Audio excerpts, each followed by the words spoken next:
Bonjour à toutes et à tous les gars, j'espère que vous allez tous très bien. Aujourd'hui on se retrouve pour une toute nouvelle vidéo. Aujourd'hui je suis un petit peu plus en forme que hier. J'espère que ça s'entend. Hier j'avais vraiment une petite voix. En tout cas on se retrouve sur un marché clairement dans le rouge. Ça faisait extrêmement longtemps qu'on n'avait pas eu un marché autant dans le rouge. On a clairement les altcoins qui retracent beaucoup plus, tout simplement parce que on a une dominance du Bitcoin qui reste encore assez élevée. Comme vous pouvez le voir, on est à 51%. Donc c'est justement pour cela que les altcoins retracent plus justement que lorsque le Bitcoin retrace, où lui il va faire beaucoup moins de performances négatives que les altcoins. Donc le Bitcoin est plus fort, c'est toujours la même chose, et encore plus quand la dominance du Bitcoin est assez élevée comme on a maintenant. Donc dans cette vidéo on ira voir un petit peu plus de crypto-monnaies que on a vu hier. On ira voir le Bitcoin, le Solana, également on ira voir le Link, très intéressant, on ira voir le YFI, on m'a demandé d'analyser, donc j'irai vous l'analyser, on a un setup assez intéressant d'ailleurs. On ira voir également le Matic, le Injective, ainsi que le CAS. Clairement en ce moment le CAS performe assez bien, on en entend énormément parler sur les réseaux, je pense que tout le monde l'a vu, donc c'est un projet assez intéressant sur le long terme et on ira voir justement où est-ce que on pourrait avoir des zones intéressantes. Pour le moment on est clairement sur une phase extrêmement volatile, extrêmement haussière, extrêmement verticale, donc on ira retracer je pense un jour ou l'autre et je vais justement vous partager les zones que je trouve assez intéressantes justement pour DCA peut-être, donc DCA pas en termes de période mais en termes de niveau, d'accord. Je trouve que c'est beaucoup plus pertinent justement qu'acheter simplement une fois chaque mois. C'est une stratégie intéressante, d'accord, mais c'est pas ce que je privilégie. En tout cas, on est clairement sur un niveau assez important sur le Bitcoin, où on a pas mal de liquidités au sud et pas mal de liquidités au nord. On a des equal highs comme vous le savez, et puis on a surtout une supply extrêmement pertinente qu'on ira sûrement chercher dans les prochains jours au nord, autour des 38 000 $. Donc on ira voir également les liquidations sur le Bitcoin comme d'habitude. J'ai oublié de les faire hier, mais voilà, je me rattrape aujourd'hui. Et d'ailleurs, c'est assez intéressant, on en a de plus en plus. J'en profite pour vous rappeler, si vous n'êtes pas déjà sur le groupe Telegram, je vous invite à le rejoindre. On est plus de 150 et on a vraiment une côté qui se crée et c'est assez intéressant justement. Vous pouvez partager vos analyses, on peut en discuter ensemble, d'accord. Ces derniers jours, j'étais pas très présent,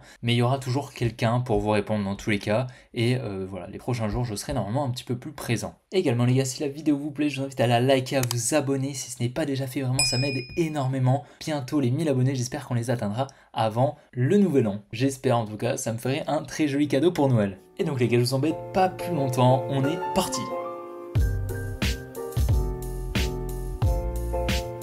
Et donc voilà, donc comme vous pouvez le voir, on a rebondi parfaitement dans la demand initiale, donc la demand initiale de la liquidation qui avait liquidé donc cette trendline, on est revenu parfaitement dans la demand. Donc c'est assez intéressant, on a eu un gros rebond et on continue de créer de la liquidité au nord. Par contre, on est venu chercher donc ces liquidités ici qui étaient probablement de Linus. Donc à présent, je pense qu'on va entamer un petit mouvement haussier, venir chercher toutes les liquidités qu'on a ici, donc une jolie poche de liquidité. Et puis surtout, on a ces equal highs juste ici qui créent en fait une résistance comme ceci. Donc pour la dumb money, et lorsqu'on va casser justement cette résistance, la dumb money va passer acheteuse, d'accord. Donc ici elle va émettre des ordres en achat comme ceci, donc beaucoup d'ordres achat, c'est pour ça que j'ai mis beaucoup de A. Et donc en face la smart money, donc la SM, la smart money, d'accord. Donc si vous n'avez pas vu la vidéo sur qui est la smart money, je vous la mets juste en haut à droite de votre écran. Ça peut être intéressant justement pour vous si vous débutez dans le smart money concept. Donc la smart money, elle en face va se servir justement de cette contrepartie acheteuse justement pour elle vendre. Donc elle va émettre beaucoup d'ordres en vente, ce qui va lui permettre déjà d'effectuer la mitigation, donc de refermer les ordres en achat en négatif justement de cette supply, et surtout probablement effectuer un mouvement baissier justement. Donc commencer une baisse, un joli retracement assez profond qui nous permettrait de retracer, venir chercher toutes ces liquidités, et justement dans cette zone ici, ce serait extrêmement intéressant de chercher un short. Donc si bien évidemment on a un changement de structure, donc ce qu'il nous faudrait, ce serait donc une jolie liquidation assez impulsive avec donc un petit changement de structure. Attendez, je vais vous remettre le truc assez propre parce que là je galère un petit peu. Donc voilà, une petite liquidation comme ceci avec un changement de structure pour ensuite repartir comme ceci. Donc on aurait peut-être un changement de structure par ici, d'accord. Ça dépendra en fonction justement du setup en fait qui se dessine, donc un changement de structure assez tôt pour en fait prendre un trade, donc un short avec un stop loss juste au-dessus de la liquidation, qui nous permettrait ensuite de profiter du retracement qu'on aura probablement, venir chercher, si on se met en 4 heures par exemple, venir chercher donc tous ces lots qu'on a juste ici, qui détiennent énormément de liquidités, et surtout notre trading range qu'on a juste ici au niveau des 33 250, d'accord. Donc venir chercher en premier les liquidités aux 38 700 pour ensuite repartir. La petite barre rouge, en fait, tout simplement, c'est le pic de volume de la supply. Donc là où on a vraiment le plus de volume qui ont été injectés par la dumb money, donc qui a servi de contrepartie justement à la smart money. Donc ici, on a eu un mouvement aussi en higher time frame, et donc tous les ordres qui ont été injectés par la smart money sont en négatif. Donc on va venir tranquillement les refermer, et donc c'est un niveau que j'attends, qui est très souvent retesté justement pour effectuer la mitigation d'une supply ou d'une demand. Donc c'est pour ça que cette supply est assez pertinente, et en plus de ça on est en train de créer des equal lows juste en dessous, donc une résistance qui va servir donc de contrepartie à la smart money, et donc c'est assez confluent justement. On essaye d'apporter le plus de confluence, et le fait qu'on ait justement ces liquidités juste en dessous, comme vous pouvez le voir, il y a un très léger espace, ça va permettre justement de tranquillement effectuer la mitigation comme ceci, tac, et ensuite on repartir. Donc c'est possible, d'accord, c'est un scénario à prendre en compte. Maintenant, ce qui est possible, je vous l'avais dit hier, ce qui est possible, c'est qu'on fasse tout simplement une structure comme ceci, d'accord, donc une trendline, tac, tac, et ensuite bien liquider pour ensuite repartir. C'est exactement ce qu'on a fait, d'accord. On est venu ici liquider la trend. Voilà, c'est assez léger. Moi, j'aurais préféré une liquidation un petit peu plus profonde pour venir chercher pas mal plus de liquidité. Donc c'est pas ce qu'on a eu, mais du coup, je pense qu'on va chercher solo tranquillement. Si solo casse, on viendra probablement chercher tous ces lots, on aura certainement une accélération baissière. C'est pour ça qu'il faut chercher un short dans cette zone qui est pour moi la plus pertinente. Mais on est clairement sur une zone où on peut partir maintenant, tout à fait possible, d'accord. C'est bien sûr pas ce que je privilégie, hein, d'accord. Donc comme vous pouvez le voir, on est quand même revenu effectuer la mitigation de la demand initiale. Puis c'est surtout, on laisse beaucoup de liquidité ici. Donc au minimum, on reviendra probablement jusqu'à là, le niveau des 37 170, pour ensuite peut-être venir chercher les equal high. En tout cas, ça me paraîtrait pertinent. C'est mon scénario sur le Bitcoin, bien évidemment. Je vous invite à attendre réellement cette zone, d'accord. On n'est pas sur le bon timing, ni pour long, ni pour short. À la limite, pour long, c'est possible parce que on a eu un joli retest, on vient effectuer une structure. Donc ça, à la limite, c'est possible pour long. Si vous avez vos confirmations, j'invite à prendre une position, mais c'est pas un conseil d'investissement, d'accord. Je ne prends pas de long pour le moment. Si je prends un long, je vous le partage sur le groupe Telegram. Donc ne m'emmenez pas en justice, les gars, je ne vous ai rien dit, ok. Non, mais plus sérieusement, ici, on sera probablement sur une zone intéressante si justement on a nos confirmations. Donc une distribution, si on a un setup comme ceci, hein, qui se dessine, qu'on vient liquider donc en lower time frame. Donc bien sûr, ça se placerait juste ici, par exemple, comme ceci. Et voilà, on aurait notre changement de structure juste là. Et là, ce serait intéressant pour short. Donc voilà, un point d'entrée au niveau de la cassure de la structure. Prendre un short, on pourrait target réellement, on pourrait vraiment avoir un joli RR typiquement si on vient chercher, donc rien que chercher notre trading range, on est sur un 8R, donc c'est vraiment très très propre. Et si en plus de ça on vient chercher les 30 000 $, on serait sur un 13R. Donc ça, ce serait quand même assez intéressant de prendre un petit trade comme ceci, et puis je pense réellement qu'il sera assez volatile, assez rapide. Donc on verra en tout cas ce qui peut se passer. Mais voilà, clairement je pense que sur toute la zone, voilà, toute cette zone ici, on va avoir clairement une accélération du prix. Pourquoi? Parce que ici on a très très peu de volume qui ont été injectés, donc ça fait un petit peu un gouffre en fait. Donc on va venir accélérer, venir dans la demand, et à ce moment là, dans la demand ici, on viendra tranquillement effectuer la mitigation. Donc là ça va prendre du temps pour ensuite peut-être repartir au sud, ou alors entamer un mouvement aussi. Donc ça on verra,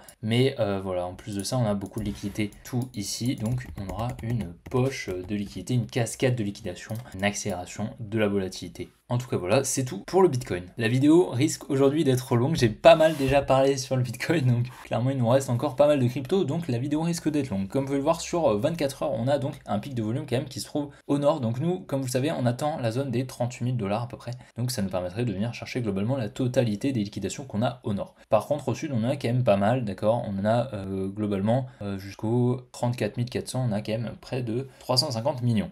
C'est quand même pas mal. Par contre, si on dézoome un petit peu sur cette journée, on en a quand même un petit peu plus au nord, d'accord. Mais c'est assez confluent justement avec notre analyse. On a 700 millions au nord jusqu'au 38 300. Puis au sud, on a quand même 700 millions également, que je pense on n'ira pas chercher directement. Par contre, si comme d'habitude on regarde sur 30 day, eh bien, on en a quand même beaucoup plus au sud. C'est pour ça que je pense qu'on ira les chercher. Et puis en plus, notre trading range qui est autour des 33 000 $ détient plus de 2,24 milliards de liquidations. Donc ça fait quand même un petit paquet de liquidations. Là, on n'est même pas à 1 milliard, d'accord. Donc on a quand même vachement plus de probabilité d'aller chercher au sud à moyen terme, alors qu'à court terme on a quand même vachement plus de probabilité d'aller au nord. Ça, bien évidemment, il ne faut pas se baser juste là-dessus, mais c'est pour apporter de la confluence comme d'habitude. Si on regarde Lightmap, comme on peut le voir, où est-ce qu'on a le plus de liquidation? C'est aux 38 000 $, d'accord. Ici on a nos equal high, c'est parfait, et bien justement on a de la confluence, encore une fois, nos equal high détiennent beaucoup de liquidation. On en a pas mal également au sud, mais étant donné qu'on est venu effectuer la mitigation de la demand, je pense pas qu'on ira aller chercher. En plus de ça, on est venu récupérer l'inducement qui est juste ici, hein, si vous voyez avec ma souris.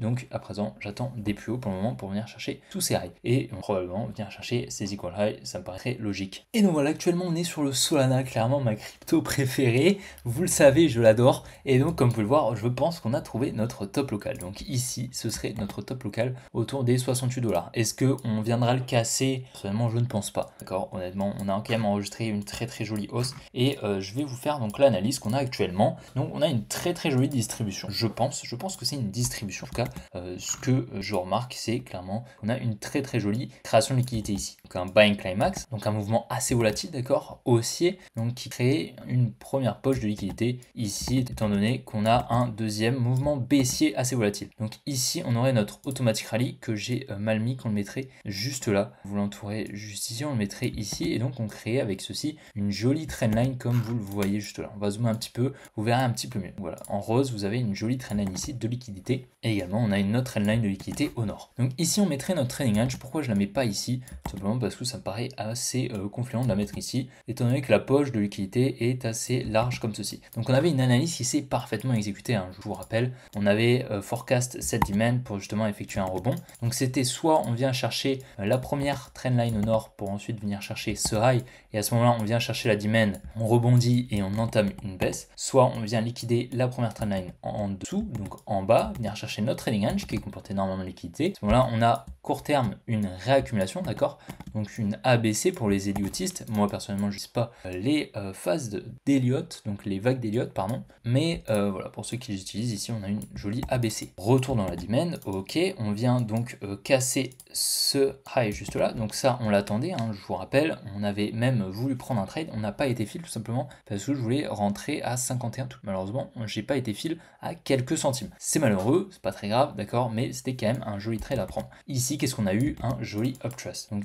avant le uptrust, on a eu un secondary retest, donc un retest en fait tout simplement de cette résistance ici. Donc qui nous forme justement une jolie résistance, des equal high. Si on regarde en 1 heure, on verra un petit peu mieux. On peut le voir, si on prend la lecture en fait des mèches en H4, on le voit, mais là, on le voit quand même vachement mieux. On a des equal high qui se forment juste ici, et ensuite on a un joli uptrust ici. Qu'est-ce qui est extrêmement intéressant, extrêmement confluent justement avec ce uptrust? Simplement que on a une distribution dans la fractalité, d'accord? En fait, ce uptrust est une très jolie distribution en 1 heure, même 45 minutes, je dirais. Donc, qui va probablement nous amener à un très gros mouvement baissier. D'accord, c'est une grosse distribution. M45, ça nous fait en règle générale un mouvement en daily, globalement. Un mouvement daily, donc c'est quand même un assez gros mouvement. Étant donné qu'on est dans la fractalité et qu'on a eu également une accumulation en 1 heure plus grande, donc même en H4, mais je dirais plus 1 heure, bah globalement ça nous confirme justement la distribution qui va nous justement délivrer un mouvement environ daily. Donc ici, comme vous pouvez le voir si vous avez un petit peu suivi, ici donc on a notre création de liquidité ici, on va mettre un petit dollar, voilà, on aurait notre trading range qui se placerait juste ici. En plus de ça, comme vous pouvez le voir, on vient effectuer un petit retest juste ici, donc qui nous confirme un support qui vient nous accumuler encore plus de liquidité qu'on vient de liquider. D'accord, on a ici notre buying climax, notre automatic rally, mouvement très volatile comme vous pouvez le voir. On vient retest, donc on a notre trading range clairement qui se place ici, il n'y a pas de doute. On vient ici mettre un ST juste là, notre secondary test, donc créer une trendline.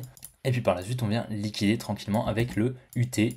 Voilà notre uptrust que j'ai mis juste ici. Et en fait, tout ça forme le uptrust. Mais dans la fractalité, on a un uptrust qui se trouve ici. Et à présent, on entame un mouvement baissier. Comme on peut le voir sur du plus court terme, on vient de liquider ce support ici qu'on est venu retester plusieurs fois. Donc 3 fois, 1 fois, 2 fois, 3 fois. D'accord, donc on a un très joli support. On avait une demand assez intéressante ici. Au final, comme on peut le voir, on l'a traversé. On est venu chercher cette demand qui est assez intéressante également. Un petit peu moins précise, d'accord, un petit peu plus grosse, mais c'est pas très grave. On est venu la chercher. Je pense actuellement qu'on va pouvoir avoir un petit rebond. D'accord, comme vous pouvez le voir, on a quand même pas mal de liquidité. Je pense qu'ici, on a une trading range. Je pense qu'on peut revenir dans cette supply pour possiblement entamer des plus bas. C'est possible, d'accord. Ici, on va voir en fractalité, dans la fractalité, tout simplement, qu'est-ce qui se passe. Mais voilà, donc on aurait un changement de structure qu'on aurait pu placer juste ici, qui est aussi, je pense, une trading range hein, d'une accumulation en 1 minute ou en 30 secondes. D'accord, étant donné qu'on est revenu tranquillement la retester, on a eu un gros mouvement assez volatile justement au retest. Et à présent, voilà, ça, ce que j'aime pas trop, c'est qu'on crée une espèce de trendline juste là. Donc après, c'est possible qu'on pump. C'est pas pour le moment assez confluent justement pour que je prenne une position, à moins qu'on vienne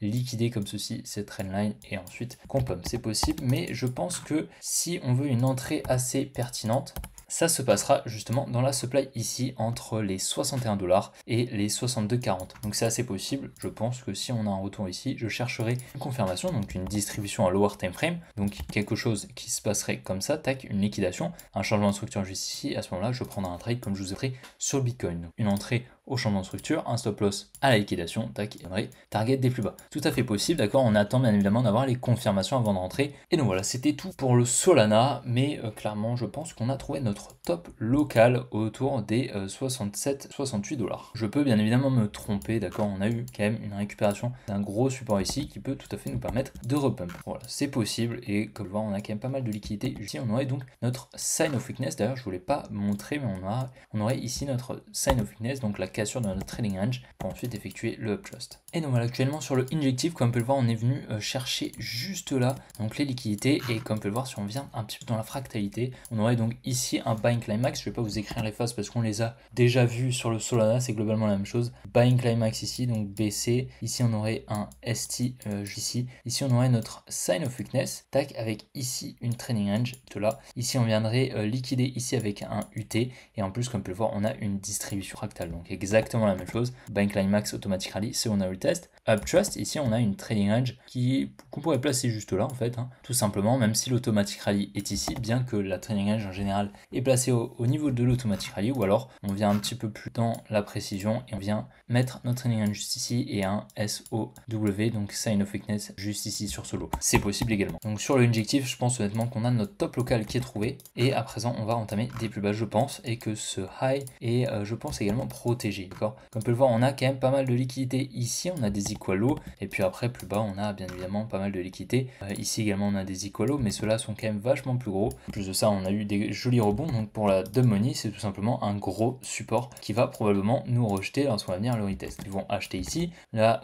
smart money en face vendra. Quand on va le casser ici, elle va passer en vente, d'accord. Donc la smart money va acheter afin de faire un mouvement aussi, un petit rebond, et après on va entamer un mouvement baissier. Ici on aura donc une jolie supply où justement la smart money aura des ordres en négatif ici, donc on viendra les retest pour ensuite entamer des plus bas, d'accord. Pour le retest, on vient tout simplement effectuer la mitigation, d'accord. C'est pour ça qu'on dit que on vient effectuer la mitigation, donc mitigated cette supply justement pour entamer des plus bas. Voilà, j'espère que vous avez à peu près compris tout ça, mais voilà, je pense honnêtement pour l'injectif qu'on va pouvoir descendre un petit peu plus bas si on se met en H4 pour essayer de trouver une demand assez intéressante, plutôt en daily. Honnêtement, je pense qu'on peut revenir largement ici, d'accord. Donc cette zone, donner le prix juste ici, donc ce serait la zone des 12 et des 11, donc entre les deux, ça peut être un prix très très intéressant. Sinon, on viendra peut-être chercher autour des 9,20 $, tout à fait possible, cette petite demand juste là, qui nous aurait permis la cassure de ce support. Si on va un petit peu plus précisément, je pense qu'on peut chercher une demand intéressante également. Cette demand est assez intéressante, d'accord, celle-ci qui est un peu plus petite, mais qui est quand même assez intéressante, donc c'est la demand des 9,94 et les 9,48. Donc ça, honnêtement, c'est la demand que je privilégierais pour un achat. Donc on pourrait totalement acheter, imaginons 30% ici, 50% ici et peut-être 20% ici de l'allocation qu'on veut allouer au injective. Donc ça nous ferait un total de 100% tout simplement. Mais ici, c'est cette demand où je mettrais le plus, donc 50% de l'allocation entre les 9,95 et les 9,47. Sur le casque, comme on peut le voir, on est en train de créer une trendline ici et une autre trendline juste ici. On vient de casser à la baisse. Actuellement, je pense qu'on va pouvoir revenir chercher ce high, je pense. C'est tout à fait possible. On crée pas mal de liquidité juste là. On va probablement venir liquider, je pense. Pas grand chose à dire honnêtement. Sur le CAS, on est vraiment en train d'effectuer une très très jolie hausse, mais clairement c'est un projet extrêmement pertinent. Je pense que un retour dans cette demand est à privilégier. Donc c'est la demand entre les 9 centimes et les 8 centimes. Sinon on pourra descendre peut-être plus bas autour des 0,68 et des 0,60, donc des 6 centimes, voilà, entre les deux.